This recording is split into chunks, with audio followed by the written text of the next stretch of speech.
Hi, I'm Tyrone. I'm Asante. And I'm Erika. We knew we had to get Asante into a youth group. We had moved here from out of town when I graduated college, and we hadn't found a youth group for her to be in. And so we found this youth group, and at the time we had allowed her to have her bedroom in the basement, and she was just kind of distant. She was just down there in her own little world, in her own little zone. So, you know, she'd come in the house and she'd go to the basement. It kind of really put a huge barrier between us as parents and her as our child. She was able to go down there, and we really didn't know what was going on with her. And there was a lot of times later on, she had told us that there was like a lot of emotions and a lot of things going on with her that we really didn't know, because she was going in the basement by herself.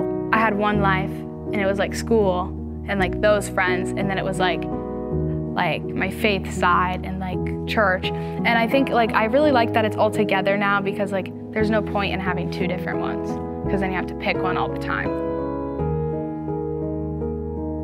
When we moved, we had 3 bedrooms close to each other, and so she didn't want to stay in the basement anymore. And so then she moved up closer to us, and we also have a 7-year-old, and so all of us now have our bedrooms close to each other. And I feel like as we all moved closer to each other, even though she was in high school, it was much better for all of us to be closer, because that way we had better communication. So I think youth group helped a lot. Like when I was like in 6th grade, like I had a good group of friends. Like it was me, Liam, Mariah, and Sam. That was like the little group in middle school. And it was just nice to have them who also had the same beliefs. And like in the real world, you're gonna have friends that aren't Christian or like don't have the same views, but it's also nice to have people that like do have the exact same beliefs as you. So like coming here and her getting into the youth and getting involved and really just basically coming back to God and making friends and coming. I always wanted her to go to a Christian school, and now actually our 7-year-old's also coming here. So that really makes us happy that both of our kids are actually able to come here.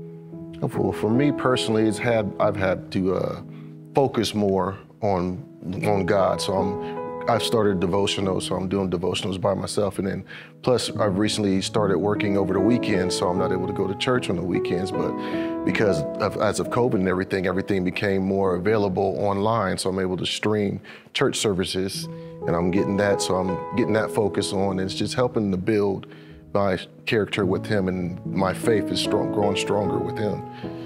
Being in the Word, and like also just like, we did take a marriage course also here, and that was wonderful for our marriage and for us in communicating and just putting God back at the center of our marriage. And then also, that also helped bring God back at the center of our family. And I think that really changed our dynamics in our home probably the most. I like being like all together now. And maybe I was just like a preteen, so I was just grumpy and mean all the time. But I like, now that it's like almost time for me to like move out, it's like kind of sad, and like I want to spend the most time that I can with everyone. I just feel like we're all kind of working together. I mean, I feel like anybody who comes to our home can see it or can feel it when they come around us, because it's definitely been a huge change. Everything is like just bringing God back into the center of our lives has been a huge change for us.